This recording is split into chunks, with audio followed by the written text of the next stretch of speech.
So we could do more.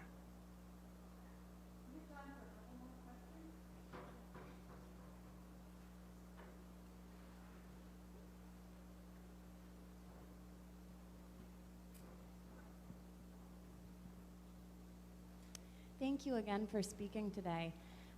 You responded to a question about how law can be used as an instrument of social change. And I was wondering if you could speak a little bit to how one can become an instrument of social change through teaching, and more specifically, how a teacher can avoid being so caught up in the emergencies that she or he is unable to address the structure. Yeah.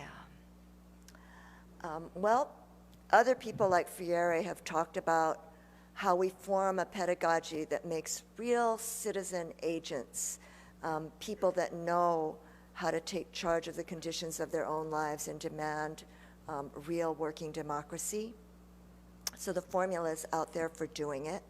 I also think that in meeting our short-term goals, which is the students have got to pass those darn standardized tests, which we criticize all over in our book. But if the goal is just attaining functional literacy, I think we do it better when we teach students to be change agents and to be responsible for their own education from the very beginning, from age 3. This is your world. You own it. That's your water table. What are we going to put in it today? To develop that habit of agency. Oh, why? You think spiders. Will that work? Who thinks it'll work? Let's talk about it.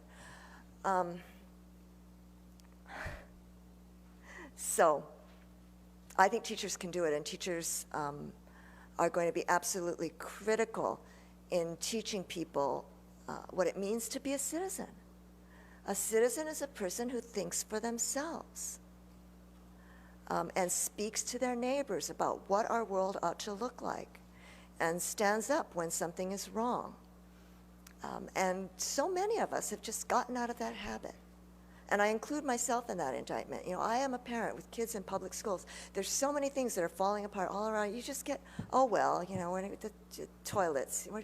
There are other things that are more important. We'll let that go this year. And you can't do that. You can't get in that habit of saying, oh, well, good enough.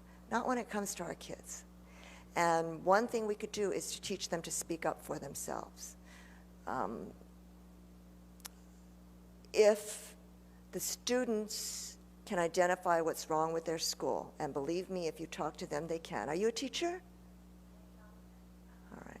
Yeah, so you know, the kids can tell you what's unfair, what's wrong with the food in the cafeteria, et cetera.